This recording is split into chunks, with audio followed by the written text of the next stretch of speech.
Hey guys, so welcome to another episode of the Case Interview podcast. And today we're gonna talk about how to master case math questions, even if you're not a math person. And the context that you need to know behind this episode is that there is a course. There is something behind. We've created the best course for analytical questions. That's not very humble of you, Julia, is it? No, but I did take a whole year building this course. Yeah, that's fair enough. We analyzed 193 cases and helped hundreds of students solve their problems with analytical questions before creating this course. So, yeah, it's not very humble, but honestly, I feel entitled to it. Yeah, all right. So, if you have trouble with case math questions right now, I think it's interesting to know what gives us any credibility to talk about it at all. And I guess Julia touched the main points, which is we've helped hundreds of candidates with this type of difficulty in the past.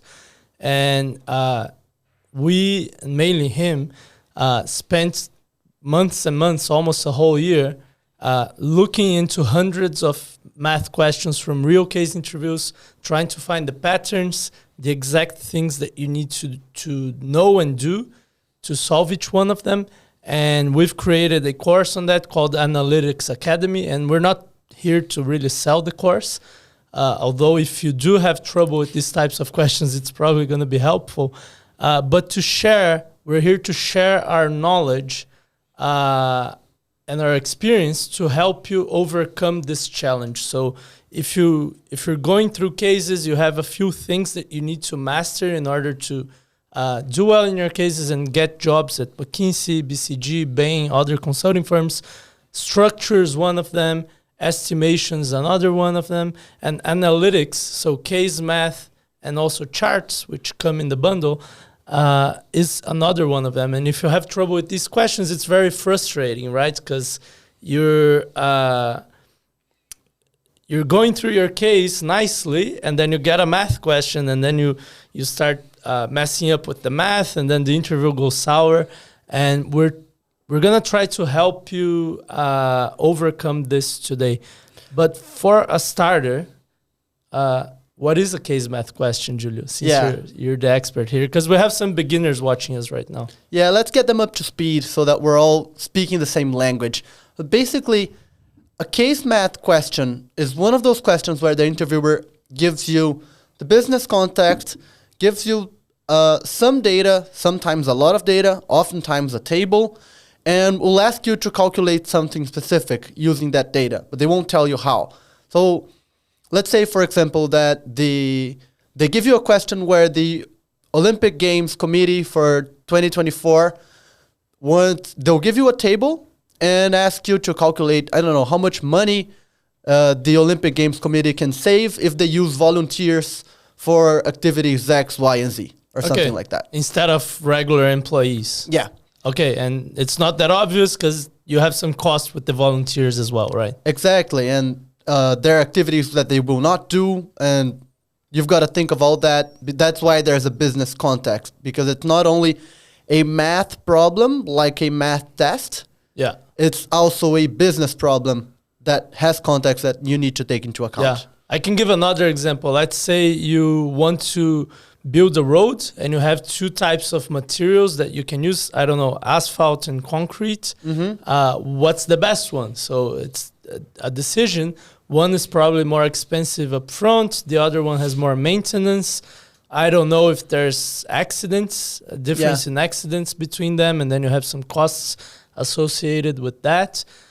So that would be another example. As you said, it's not just here's some numbers, do the math. Mm-hmm. You also have to think about the underlying problem, which could be a business problem, a public sector problem.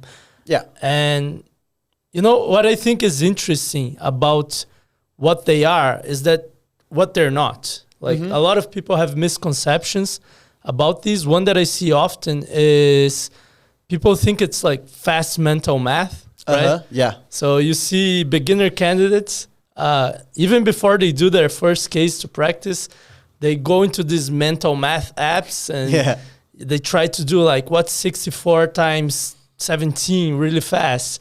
and then they upgrade the difficulty. Now it's like, what's 632 divided by 138? And they try to do these fast math exercises all day. And while that's an element of case math, like you need to do math, like arithmetic. Sometimes in your head is best. You can use paper for sure. You can't use a calculator in most firms for reasons that we'll probably speak about later. But it's not the main point. They could hire a 10-year-old kid that wins those mental math contests. If they wanted a human calculator, but that's not what they're looking for. And another misconception that I see often is people think it's all about business formulas. And this usually comes from people who don't have a big business background. They didn't go to business school. They didn't take finance classes in their undergrad studies. They may never have worked in the private sector, and they think that if only I knew the right business formulas, then I would do well in these. So like, in the I don't know, the road concrete versus asphalt example, like, what's the ROI of these? And if they knew the ROI formula, they do well. Yeah. But the truth is, it doesn't really help, because it helps a bit, but it's not the point again. Like you need to be able to think about maintenance and accidents, and how long will the road take to be built, and permits or whatever else. Yeah, and that kind of creativity is never something that you need to have when you're doing math questions and tests and math tests and stuff. Yeah, exactly. So like if you're in school and you have to calculate the ROI, you get like the exact inputs you need.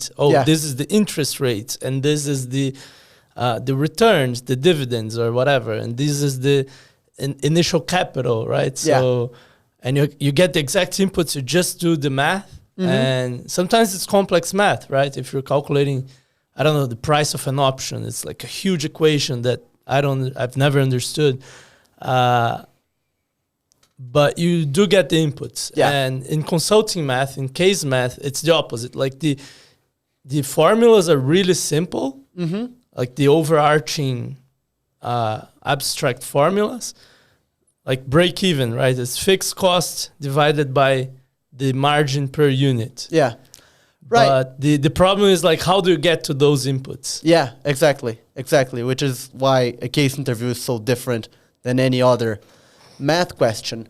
Now, as a candidate, I now understand what a case math question is, or an analysis as we call them, but I would really want to know right now what interviewers are looking for. What are they testing for in math questions, case math questions? It's a good question. And it comes back to like, if they're not looking for the human calculator, if they're not looking for the person who knows all the math business formulas or whatever, what are they looking for, right? Yeah. What's the thing?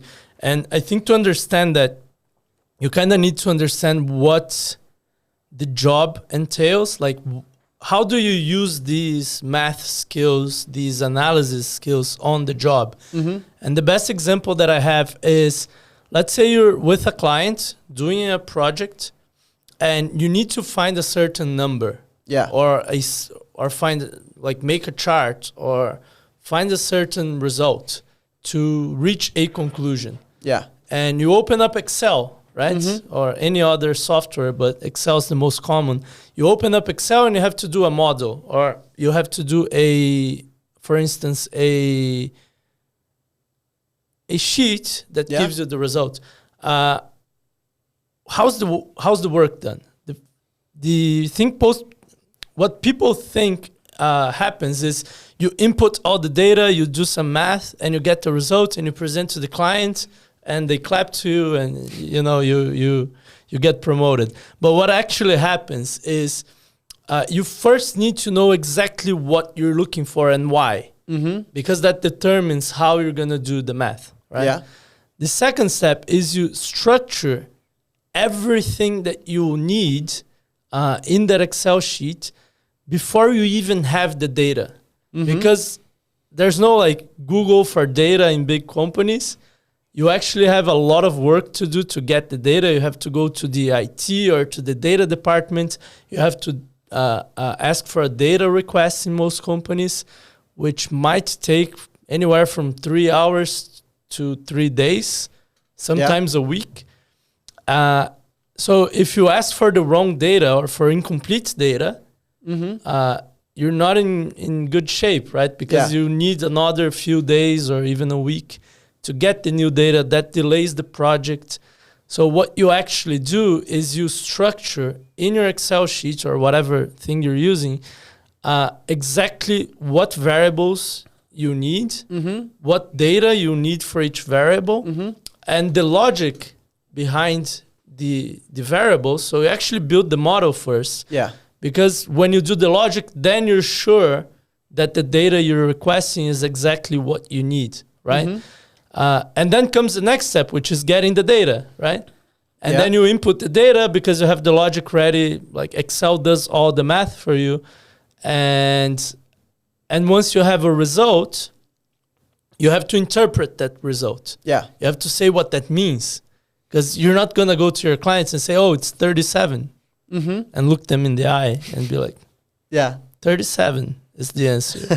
Right? You need to actually say, oh, it's 37 and this means this. And what we're going to do next is this, because if we figure out this other number, like is 37 a ratio of whatever other number, then the recommendation is this. And then you're actually helping your clients do what they must do. So very long explanation for what they're testing. They're testing if you can do all those things in this order. I think that there's this hypothetical situation that explains this really well. And I think I've never told you about this one, at least not in these specific terms. But one way to think of an analysis in a case interview or a case math question is you're in front of a client with a client who's bad at math, and you're going to do napkin math with them to reach a number. And that client is not going to like the conclusion that you're going to reach. That's a good point. So sometimes, but often, in the skills that they're testing are the ones that you need to do to go through this hypothetical situation. Right. So you need to structure everything that you're going to do and discuss the logic with the client beforehand, so that you're not disagreeing on the numbers. You're making a deal on how you're going to get to the final number. Right. So you agree on that. Before they even know what the results will be. Yes, so that they won't disagree on the numbers before. Yeah. So you can do that beforehand. Then you quickly do the math with them.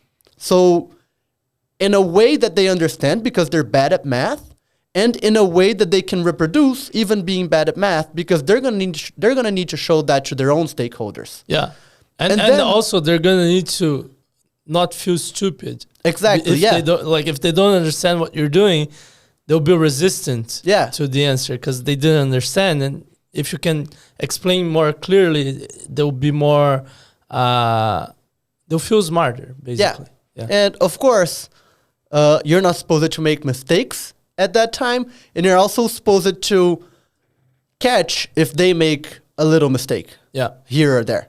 If they forget a zero or if they divide by the wrong number or something like that. So you need to be numerically fluent so that you'll catch those little mistakes.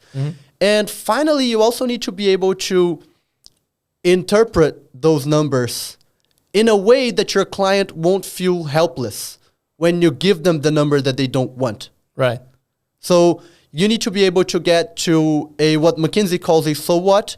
So what that number means in the big picture, and also what they should do next, so that they're biased towards action and not stuck in a position that's not what they wanted in the first place. So basically what you need to do, and that's what you do in a case interview, is structure the problem, structure the math that you're going to do beforehand and discuss that with the interviewer. Then do the math in a way that's numerically fluent. It doesn't need to be superhuman calculator speed. It just needs to be simple and not wrong. And then you need to be able to interpret those numbers and give away next steps. Yeah, what I like about your example, contrasted to mine, is that on one side you have this very long,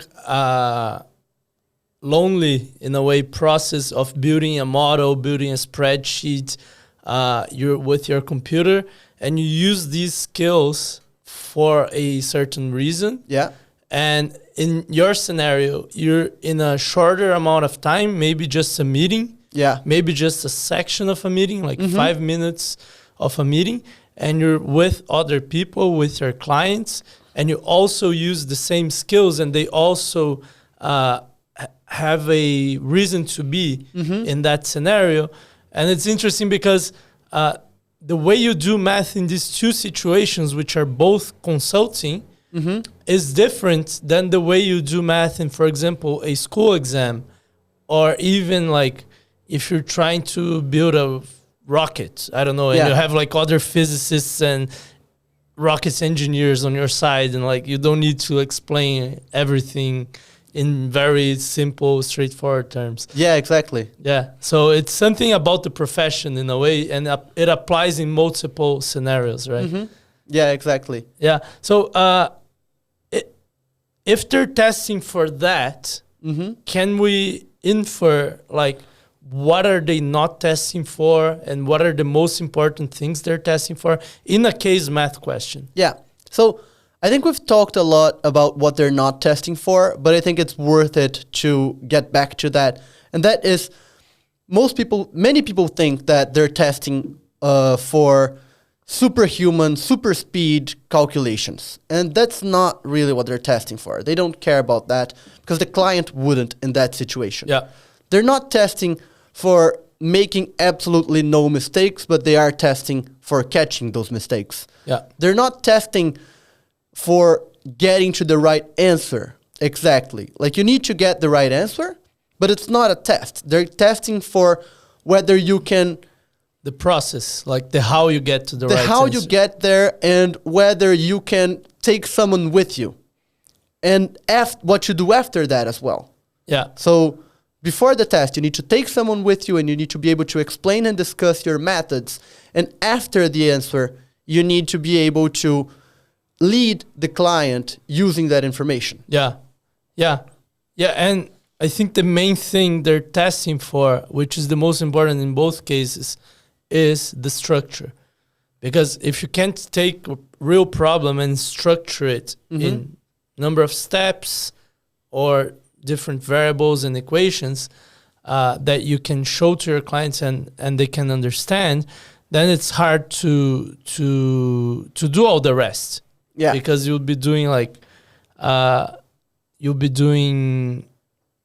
dumb math in a way, like you're not following a plan. You're just multiplying numbers, and you even yourself you don't understand what you're doing, right? Yeah. And I think that's probably the main reason why lack of structure in math questions is the main reason for failure, directly and indirectly. So if you don't structure, you have a case, you get a math question. If you don't structure your math question up front, you will fail probably because they're actively looking for that because they want you to do it in the real job. Yeah. But also, even if you don't fail because of that, you probably mess up later, right? So we've had a client on our analytics academy course who he said that he joined the course and he thought his main issue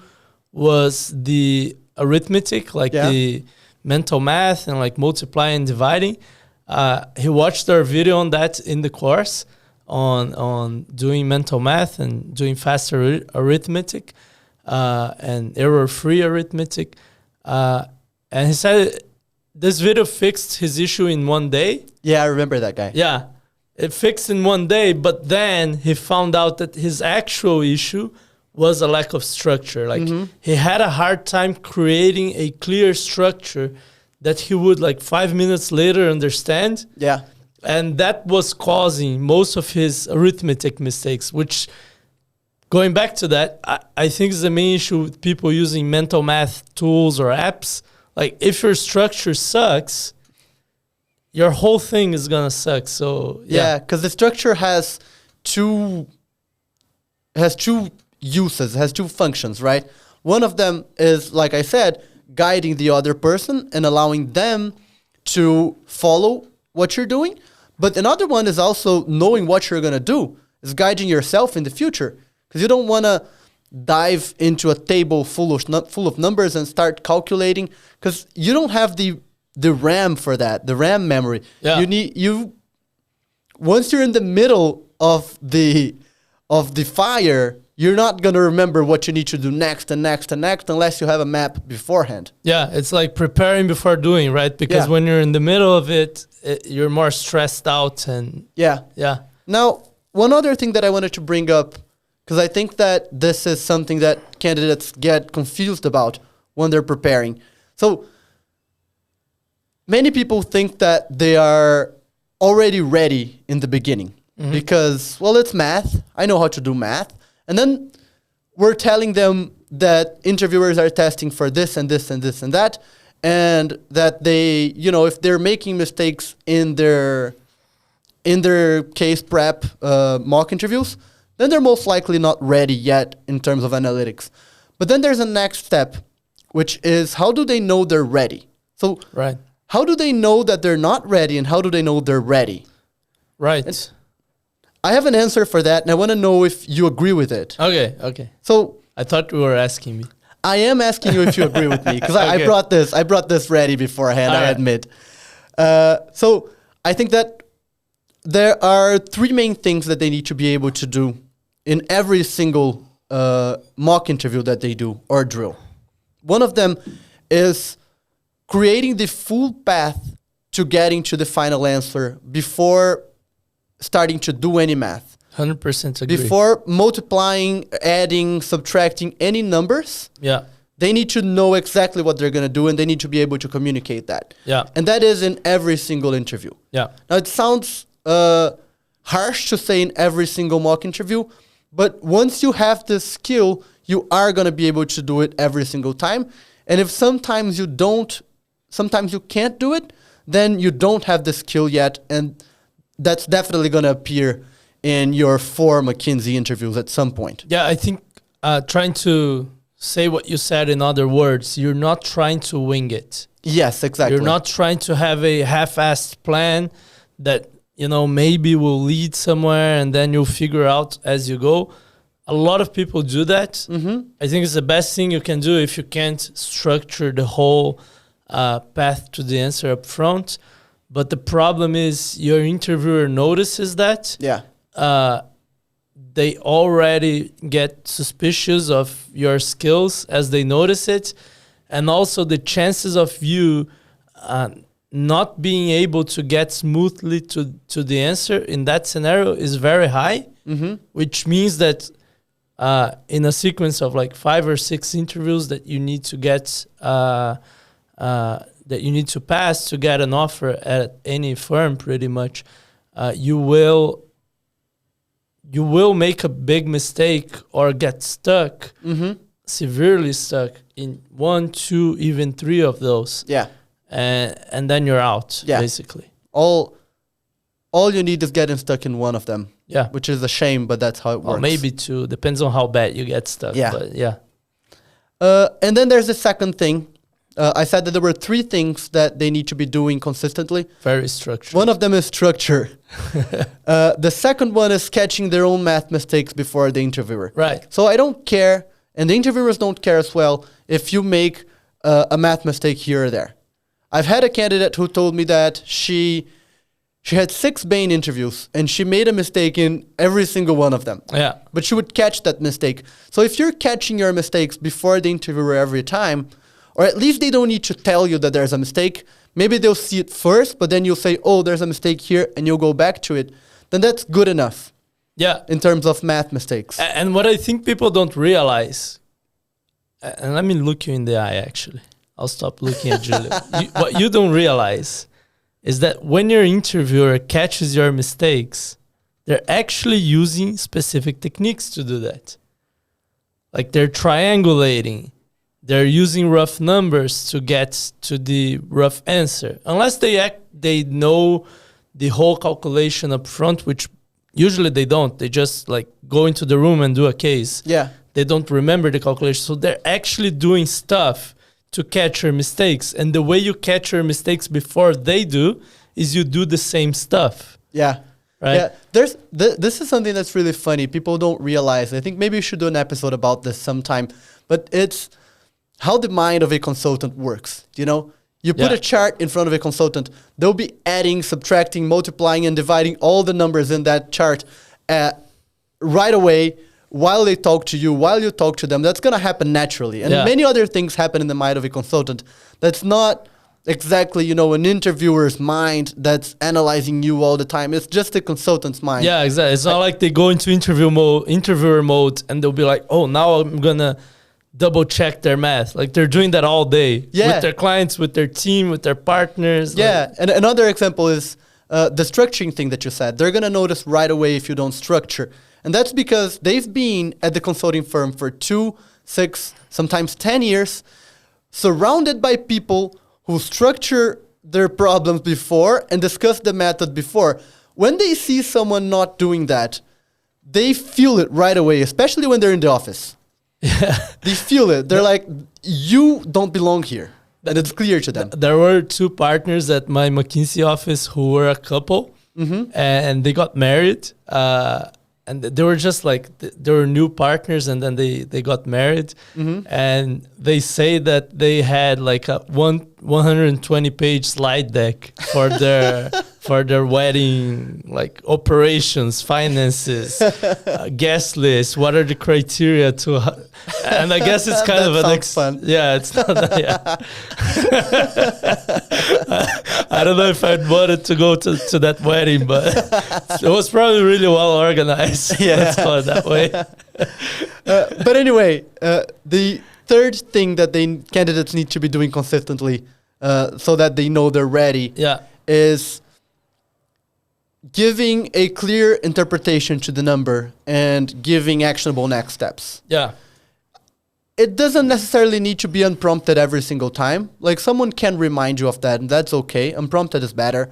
But you're able to get to a conclusion, and you're able to give next steps every single time. So if you can do these 3 things consistently, then you're ready, and then you can start focusing on something else. Yeah, and I think on this last one, it goes back to the mind of a consultant. It's not like they look at a number and they'll be like, oh, now it's the time to derive a conclusion of this number. Like they do that all day. Yeah. Like they know from hard-earned experience that if they just show a number to a client or even to a team member, like they'll take some time to connect the dots. Not necessarily they'll go into the right conclusion, or even the conclusion that you want them to go to. Oftentimes they'll use that data to confirm their biases. Yeah. So they need to, every time that they give evidence, they also need to give the conclusion, not because they're trying to manipulate anyone, but because people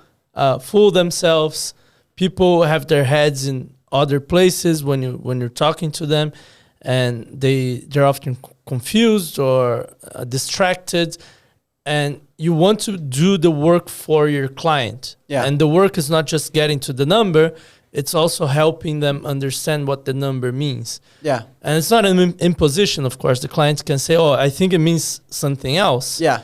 But if there's hard disagreement there, then the consultant didn't do their job well enough. Yeah. Right? Because they should be able to understand what the client expects the number to mean and everything else. Yeah. I just add one thing to your list of 3, Julio. Okay. And I'm going to basically mess it up because 3 is obviously a better number for a list. That's okay.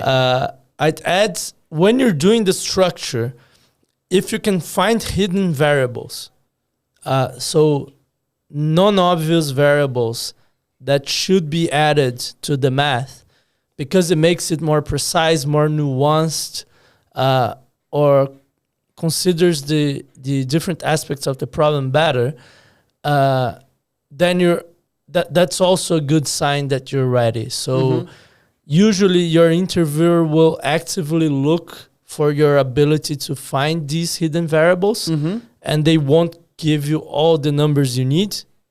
Yeah. They'll give you like 70%, 80% of the numbers you need. And if you have to create this habit of asking, oh, what about this variable? What about this correction to this number? Yeah. Oh, I need to multiply this and this, but I also need this thing that you didn't give me. Yeah. And I think this is another sign that you're ready, right? And then you can feel comfortable with math and move on to another thing. Yeah, I think that just to contextualize that skill that you just pointed out, Sure. I think that's a good point. And the way you use that as a consultant is, let's say you're the manager and you have consultants and BAs under you who are doing several analyses. The manager needs to be able to look at that analysis and right away understand what the consultant forgot. Yeah. And what the BA forgot. What's something that they should be considering, otherwise the number is wrong, and they're not, because it was non-obvious. Right, because in a case, you get the math question and you answer it. But in the real project, you make up your own math question, and then you answer it. Exactly. So they try to simulate that in the case by not giving you everything you need to see if you're able to understand for yourself what you need, what else you need, right? Perfect, yeah. Yeah. And another thing that came to mind is we had a client once, an engineer. I don't know if you remember her, but she always thought that she was excellent at math because she was an engineer. Yeah. And she made a mistakes in 6 analyses out of 10. And it was really hard to persuade her that she should work on this because she was already convinced that she was great at math because she was an engineer. Yeah. And she was great at math. I bet she was way better than me. Like, I sucked at calculus, for instance. Yeah. But in case math specifically, she would make mistakes. Usually like silly mistakes, like the number of zeros in the answer. Or she'd skip a step by being distracted or whatever. And I call this an unexpected weakness. Like if you're an engineer, you don't think your math is going to be your issue. Same with business students. If you're an MBA, you don't think business sense is going to be a problem. And some people with a marketing background think their communication is excellent because of that. Yeah. And these are unexpected weaknesses, and you have to be aware of them because they get you. Yeah. So this is one thing also, like try to be very systematic on these 3 things. And then the 4th that I put, your structure, what's the other one? Your structure, catching your own math mistakes and giving next steps. And then also finding hidden variables. Try to be very systematic about it is the advice that I give candidates. So what you're saying is don't come in with a preconceived notion of what you're going to be good and what you're going to be bad at, but rather look at your performance to figure that out. Yeah. Is that what you're saying? Yeah, use data from real cases. Like in this case, did I do a full structure before I started solving? Yes or no? Did I have to adjust it afterwards? Yeah. In this case, I did a math mistake. Did I catch it like almost instantly or not? Yeah. Or did I not catch it? Right? Yeah, that makes sense. That makes sense. Now, I wanted to change the gears a little bit. Okay. And bring this conversation to actual practice. So we've given candidates a lot of context. Yeah. But now what do they actually do? So the way I wanted to phrase this, the way I want to bring this to this episode, because it is a podcast episode, despite the fact that we're talking to each other. Yeah. That's what we do in our podcast, isn't it? It is. What are the elements of a perfect preparation? Perfect is a heavy word, Julio, but we'll try. Okay, yeah. Well, we're not doing the preparation. Yeah. No, let's do it. I think the the first thing is if you're preparing specifically for case math, right? And actually, let me preamble this. When should you prepare for case math? In my view, I don't know if you disagree with me or not. You first need to learn how to solve cases and not worry too much about any specific part. Yeah. Then for most people, you should focus on your structure because that's how you start the case. That's what most questions within the case are. And also within the context of consulting, it doesn't matter if you can do math or not, if you can structure the problem first and find out what math you need to do, right? Perfect. And then you should worry about math once you find out that you have either of these issues that you mentioned. Right. I can't structure it up front. I make arithmetic mistakes that I can't catch. I don't understand what the number means. At the end, I get lost. Yeah. However, for some people who know that they're not really good at math, or even case math, then I think you should start preparing for that a little bit earlier. Yeah. In parallel with the other stuff. Right? Because that that's going to be a roadblock already. Yeah. So given that, I think the first thing you need is techniques. And the ones that I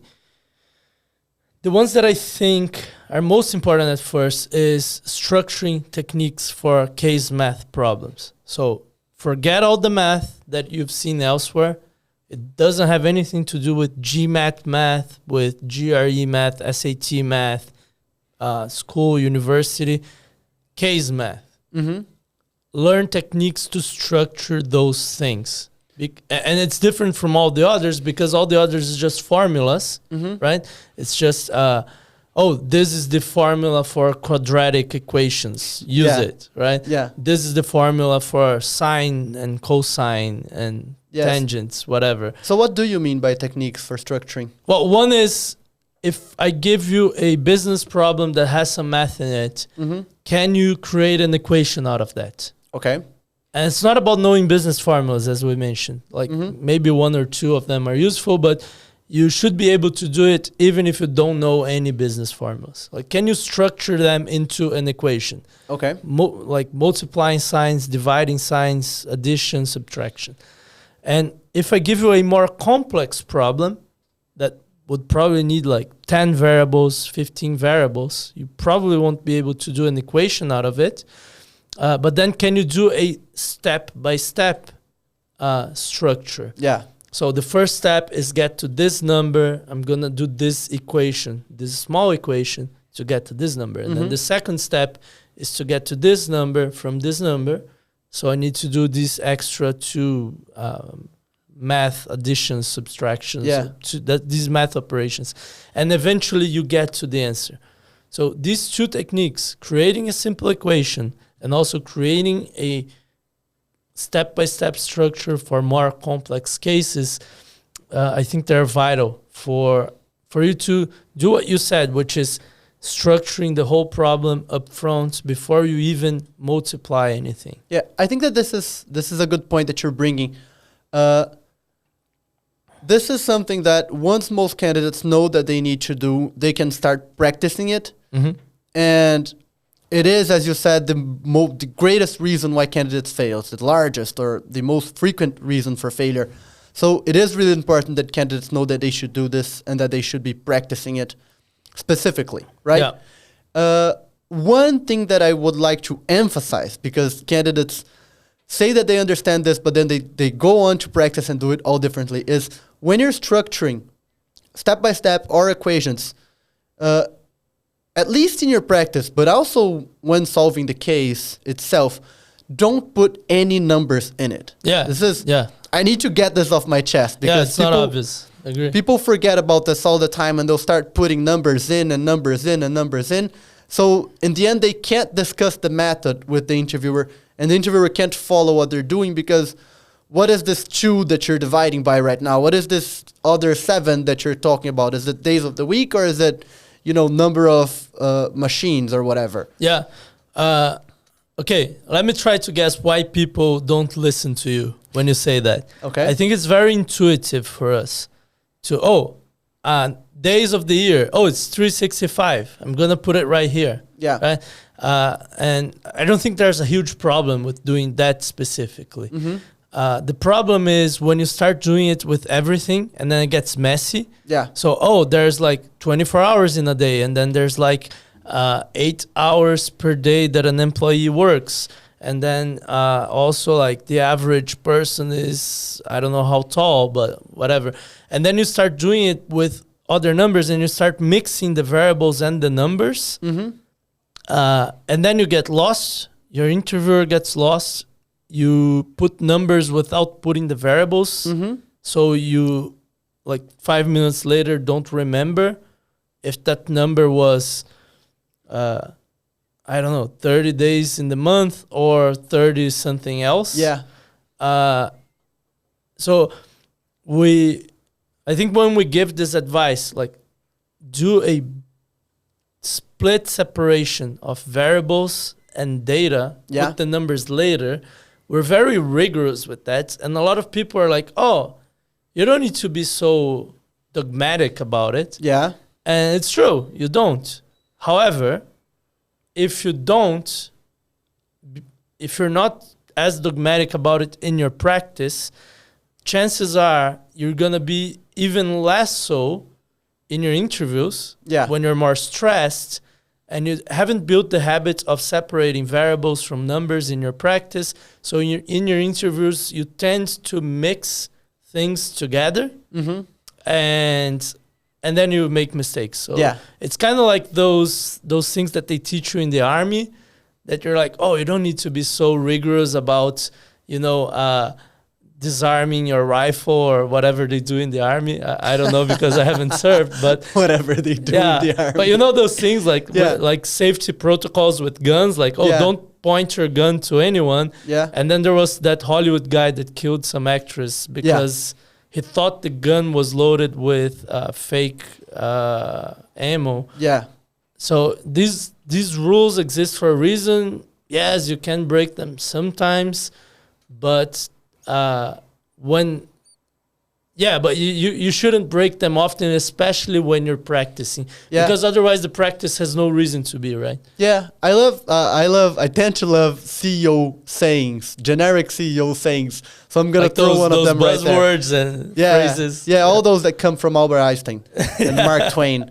And one of them is that you practice at 150%, so that when you need to use the technique, you deliver at 100. Yeah. Instead of practicing at 100 so that you deliver at 70%. Yeah, there's also that Navy SEAL saying that's like, you don't rise to the level of your expectations, you fall to the level of your practice. Yeah. So I think, you have to be extra rigorous with that when you're practicing. Otherwise, you're very prone to mistakes. Yeah. Since you brought up techniques, there's one technique that I think many candidates don't even know that they need to use until this very podcast episode, which is the so what and the next steps. Yeah. And now that they know that they need to use it, and I've told them that they need to diagnose themselves and see if they can do that, and that if they can't, then they need a way to practice. So I want to bring this up to them so that we won't leave them hanging in that sense. So how do you practice the so what? See if you agree with me. Yeah. Basically, will you spill the secrets, Julio? Yeah, I'll spill the secrets. All right. I'll spill the secrets. All right, guys, I'll look into your eyes again. No one has ever taught you this. Yeah, because we invented it. Everyone says, oh, you have to have a so what at the end of your analysis. No one says how. Yeah. Julio's going to spill the secrets right now. Spilling the secrets on the risk of no one ever buying our courses ever again, because all the secrets are out there. Yeah. The best way to practice this is every time you do an analysis, or if you want more frequent, you can even get numbers without the questions before, just getting a number in a business in a case. But it's simpler. Every time you do an analysis, you get to the final number. Before doing anything else, take your framework out, the one you used in the beginning of the case to solve the actual case question, plug the number in there and ask yourself, where does this point the final answer to? Yeah. So does this mean we're closer to a yes or to a no or to this option or to that option? Where does it point the final answer to? And phrasing that in a concise way is the interpretation to the number. Yeah. And then next, you look at the framework again, and you cross whatever it is, that arm that gave you that conclusion, and you ask yourself, what should I do next based on this? Yeah. Sometimes it's just a random number in the framework, and you should do the same thing, which is starting from the beginning. Sometimes it changes the entire hypothesis, so now you need to dive into that.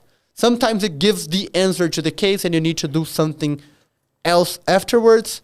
But the framework that you've built as a path to solve the case should also give you the next steps based on that number. Yeah, and the other thing that I think helps a lot is because a lot of people, let's say they do an analysis and they find the answer is 37. Yeah. And then they're like, oh, that seems low. I think because of that, we need to do this. It kind of feels like you don't know if it's low or not. So the thing that helps a lot, understanding and interpreting a result, is comparing the number to other relevant numbers. So right. This number is 37, and I'm being abstract on purpose here. What is our competitor's number? What was our number a quarter ago? Yeah. What was our target for this number? And if you do this and show your interviewer you're doing this comparison, then you can go back to your framework and say, oh, this number is high. Yeah. Which means this, and we should do this. And you're not pulling out of your, I don't know if you can curse on YouTube, but.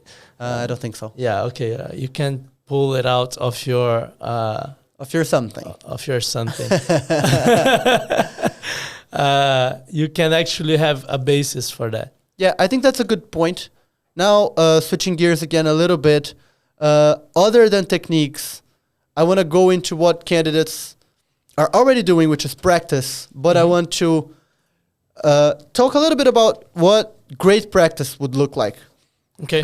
Because if you just go and get cases and cases and cases from casebooks, your practice is going to have a lot of problems because of the quality of the questions that you're getting and also because of their diversity. So what people need to understand is that their practice for analysis questions should be both diverse and realistic. Right.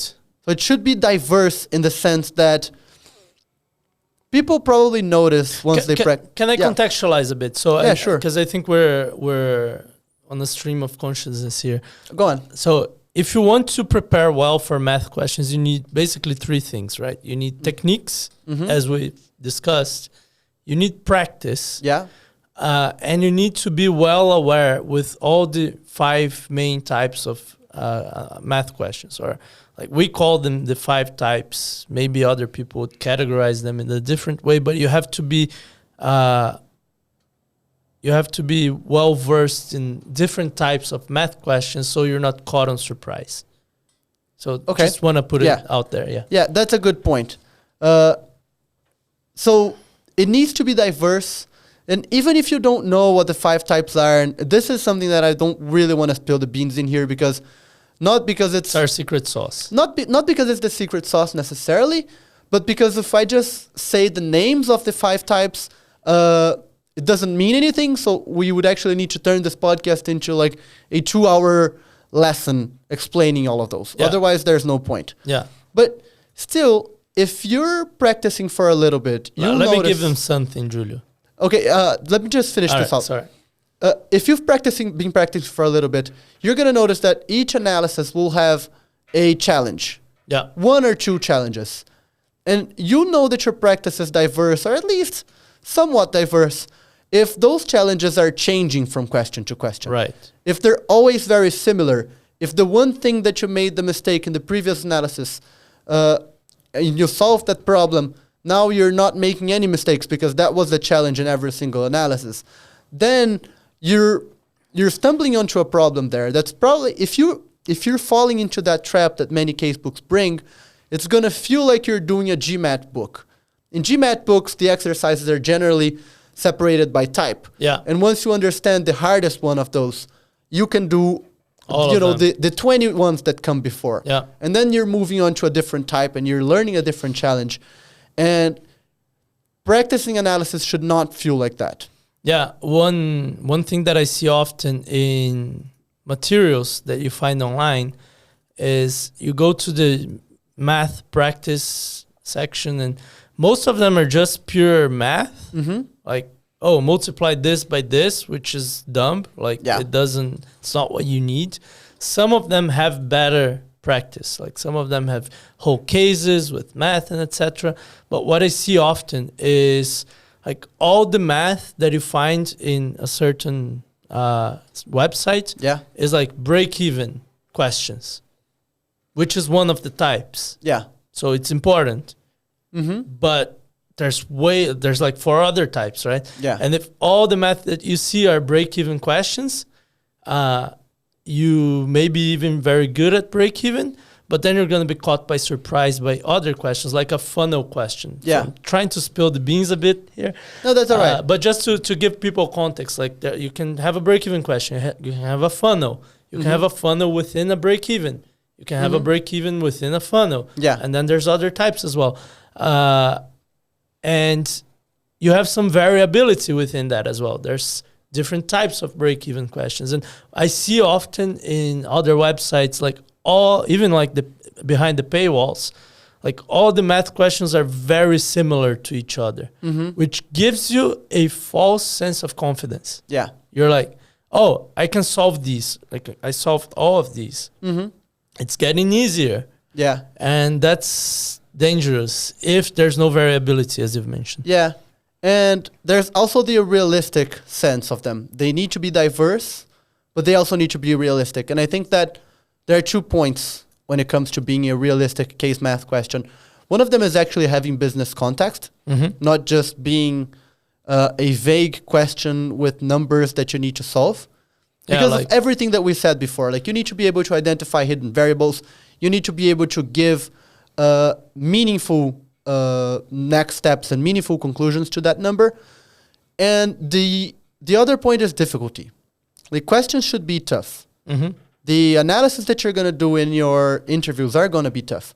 So they're not going to be super simple questions. Yeah. They're going to have one challenge or two. They're also not going to be final calculus exam level as well. Right. They're going to be percentages, multiplications, additions, subtractions.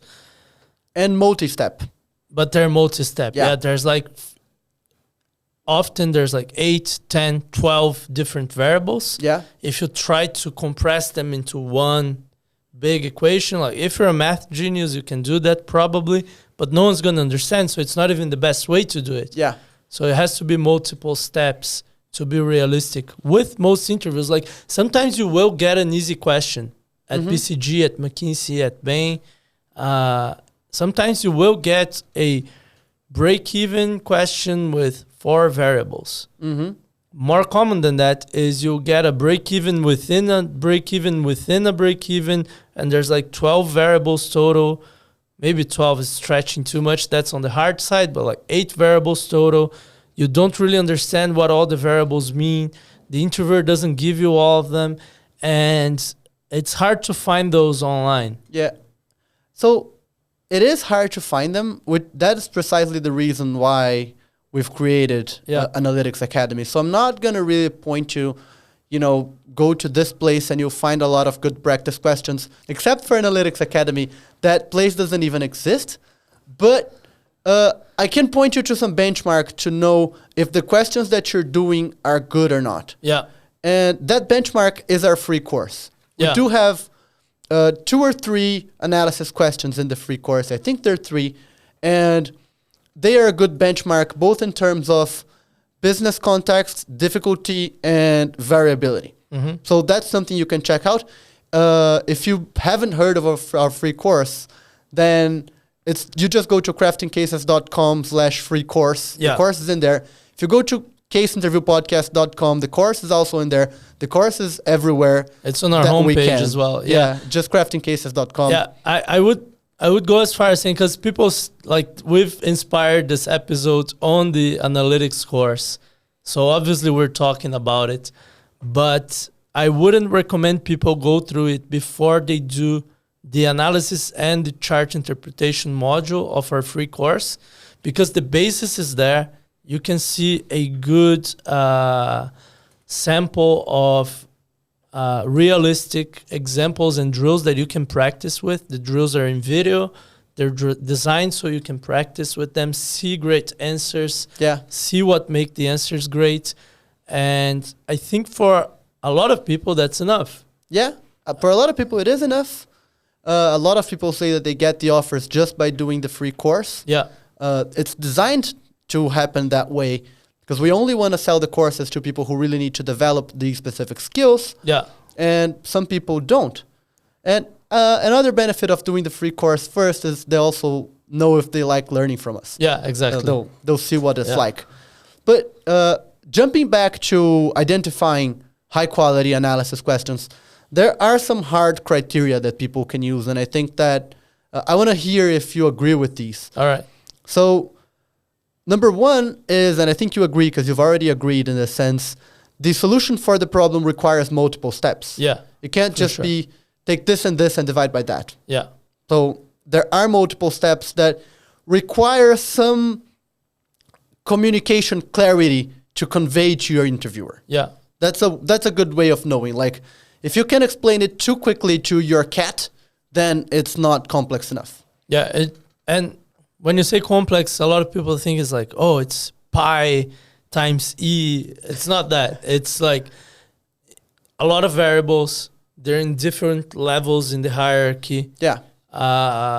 You need to work with them to get to your inputs. That's the kind of complexity. Yeah, perfect. And another criteria, and I've mentioned this one already, the challenges change between, like, all of the analysis have a challenge, at least one, that you look at the challenge and you can say, I can see many people making this mistake. Yeah. I know that this part is hard, you know? And it has at least one of them, and the challenge changes between different cases. Yeah. So from this one, it's knowing that, you know, occupancy rates shouldn't be above 100%. I don't know, whatever. There are different challenges between the cases. Yeah, to give a parameter, I guess most, like the average analysis in a real case with a consulting firm, I'd say half of the people are gonna reach the wrong result. Yeah. Or they're gonna get stuck. So only half of the people will get it right. And of those, half will be fairly smooth. Yeah. And the other half will stumble in the way. And yeah, it'll be rocky. Yeah. So if that helps people assessing the difficulty of an analysis, like that's the benchmark, I'd say. And there's a third criteria that you brought up that I think should be in here, and that is there are hidden variables, there are tricks, there are things that were not obvious and were not mentioned, but do affect the number that you're getting to. Yeah, you have a great video on the course, which is like the 8 or 9 factors that interviewers use to make a simple analysis difficult. And one of them is hidden variables. The other one is giving you indirect data. So instead of giving you like exactly what you need, they give you a number that's like 3 steps away. And there are others. So these kinds of tricky things. Yeah. And you can see them as you solve an analysis. Yeah, just an example, because I think that hidden variables might be a little bit vague. An example is, let's say you're trying to calculate the profits or the profitability or the ROI of a fresh produce retailer. And the interviewer gives you a ton of numbers, but they don't mention losses. Yeah. When you're talking about fresh spoilage. Yeah, spoilage. When you're talking about fresh produce, there is going to be spoilage. Some stuff is going to be unsellable because it's just going to look bad and be bad. So if they don't mention that, it should be in the problem. So it is a hidden variable. That's the kind of thing we're talking about. And the thing about these hidden variables is it's obvious when you look at the problem, but most people are so deep into the math that they forget they're talking about fruit and vegetables. I had one of these in one of my interviews, which is, it was like to calculate the printing costs of a commercial bank.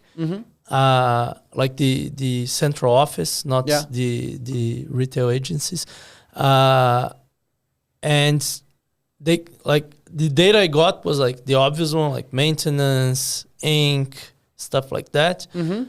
But there was a hidden variable, which is the office area that the printer would occupy. Right, so rent. Rent, exactly. Yeah. And these printers are big. Like if you've ever been to a corporate office, they're big. And if you get like a huge bank, like a whole financial building, and you sum like the area of all the printers, you may get like 1 or 2 floors. Yeah. Which is super expensive. And this is another example of a hidden variable. That's a good point. So do you agree with those criteria? Yeah, I think so. Yeah, I think that sounds right. All right. So I think that we've already talked about fairly enough about our course, but it's time to sell the course. It is time to sell the course.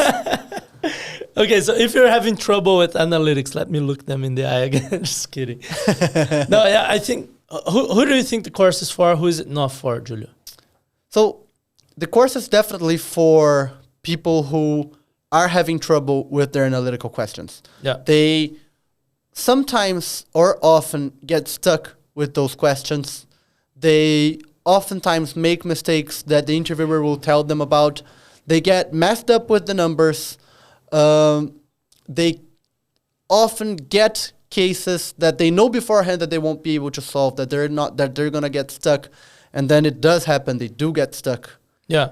I guess that's one kind of people the course is for. Yeah, I think also like is the course for people who have trouble with math, because a lot of these math instructions are for people who are already good with math, and the course is made for people who are having trouble with math. So that's one nice thing to say. Exactly. I think that our experience comes a lot from teaching people who are not good at math how to pass their math questions in their interviews. Yeah. So it's not from, consultants who did a lot of consulting work and are teaching the techniques. There is an element of that, but the main point is solving your problem rather than teaching you how to be a partner at McKinsey. Yeah, or like ex-physics PhD teaches math. Like, yeah, exactly. I already don't understand what they're saying. Yeah. So the way the course is structured is you have the raw techniques for structuring, doing mental math, which you can improve in just a day, because we just did like the best techniques for arithmetic, having insights. So these work for everyone. And then you have a module for each of the 5 types of math questions that they give in case interviews. So break-even is one of them. Funnels is another one. There's 3 others. Then we have a special module for charts, where we teach exactly how to map out charts and find the insights and etc. And then for each module you have drills, like 3 or 4 drills, from easy to hard. So the easy ones anyone should be able to solve them, and then you progressively increase difficulty until you're doing drills for that type of question that are much harder than you'll get in your interview, so that you're prepared for anything. And we also have a module for math questions that don't fit any of the 5 archetypes, right? Yeah. I think that the main thing that people need to know about this course is it was built around the reasons people fail.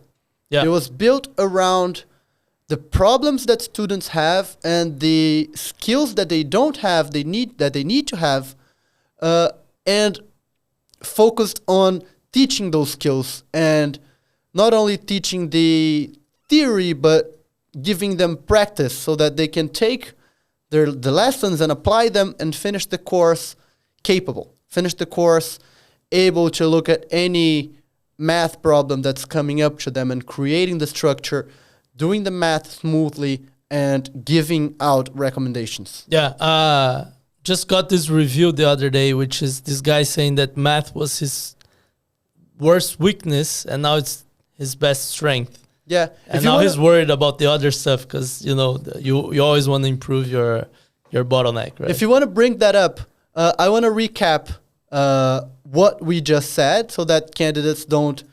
Now, let me just say who the course is not for. Okay, because I don't think it's for everyone. Actually, I don't think it's for most people. So I don't think it's for anyone who hasn't gone through the quantitative analysis and chart interpretation modules of our free course. Yeah. Because that's the basis, that's the fundamentals. You will do some drills, you will see where you're strong and where you're not, and you'll see if you like our style of teaching, right? So that's one thing. The other thing, I think if you have a major issue with structuring, you should learn to structure problems first. Yeah. So like frameworks, brainstorming questions. We have courses on that. We have modules on the free course on that as well. But regardless of how you do it, you need to do that first, because it doesn't matter how good your math is. If you can't structure well, you won't be able to get the offer. Yeah. Unless you're really poor at math, then you probably need to work both of those together, because you need both, right? Yeah. And I don't think the course is for... Okay, that's going to sound like obvious, but it's a lot of work. Yeah. It's not a magic solution. Like the arithmetic part is kind of a magic solution. Like a lot of people improve in one day. Yeah. And stop making mental math mistakes and stuff like that. I won't promise this for everyone, but it's like 3 techniques or 4 techniques that are really helpful. But the rest of the course and the structuring parts of the course, which is what matters, and is the most important part, and doing the drills and everything, it's going to take you 1 or 2 weeks at least of dedicated work. Yeah. And yeah, it is a lot of work. So if you're trying for a quick and fast solution, it's probably not the right place. Yeah, that's right. That's not Netflix. You can't just watch it. No, you have to do the work. Yeah. So if you're interested in the course, go to our free course, check out the analysis question, the analysis module, the chart interpretation module, and you'll see the Analytics Academy in the same platform there, and you can join. So yeah, I think that's a good point. It's important for people to know that the course is not for everyone, and to identify themselves as not the person the course is for. Yeah. Sometimes that's not the case, especially given that it's a lot of work. Yeah. Now I just want to recap so that people can finish this episode and go improve in their math skills. All right. So basically we said the question in this episode is, how do you master case math if you're not a math person? Yeah. And I think that is only two things. There are only 2 main things that they need to learn. One of them is techniques, and especially structuring. So if I'm gonna not only summarize but pick the most important part, learn how to structure your case math. Multi-step math. Yeah. Multi-step math. Yeah. And of course, communicate that structure. It doesn't work if you're structuring only for yourself. Yeah. And diverse and tough practice. Right. So that you can put all of that put your techniques to practice, and also put your skills to test. Yeah, so different types of math problems with different levels of complexity, different main challenges within them. Yes, exactly. Yeah. Exactly. And yeah, I agree. And I'd say it's possible, because a lot of people think, oh, I'm bad at math. I've always been bad at math. I'm not going to be able to do this. And a lot of people, back when we were coaching, a lot of people who were bad at math in school did well. Now with our course, a lot of people are doing well as well. A lot of people do well with just the free course. Yeah. And because they work on it, they find out where, in which specific parts they're not very good at. Sometimes it's just the number of zeros that they're making mistakes. Sometimes it's just the structure. Sometimes it's just this thing. And if you were bad at math in school, it has very little correlation with how good you are in case math. And same if you were great at math in school, it doesn't have a lot of correlation with how good you are with case math, because they're different skills, right? In school, you're like these big formulas, calculus and trigonometry, and it's like all abstract. Yeah. And in case math, it's very practical. It's multiplication, division, percentages. It doesn't become a lot more complex than this. But you have to understand the problem, the nuances, the wording, if it's a problem related to fruit and vegetables, you need to be able to see that they spoil. Yeah. And it's very different from school. So a lot of people have this preconception that, oh, I'm bad at math. Doesn't really matter. Unless you're really terrible at it, like you can't get one math problem done, then maybe you should do something else. Yeah. Then go into a profession where you spend a lot of days in your spreadsheets. But if you're okay at math, or like, oh, math wasn't my best subject, but I was okay at it, I think you should at least try. Yeah, I think that this is something we could have spent more time talking about in this episode, because many people who are bad at math, they do feel like they can't solve that problem, and our experience is clearly that they can. And come on, we're spending our time doing this episode. We've spent our time creating that course for people who are bad at math, and if it wasn't possible to solve, we would work on things that were possible to solve. Yeah, exactly. Yeah, I hope people realize that we just do courses when we think that the other materials are not good enough, and when we think they're helpful to people who have that kind of problem, right? Exactly, yeah. So if you're bad at structuring and it was impossible to fix, we wouldn't do a course on structuring. And yeah. We would do a course on something that's fixable. Yeah, exactly. All right, Julie, I think we should call this off. All right, let's do it. That was a good one. Yeah, thank you. Yeah.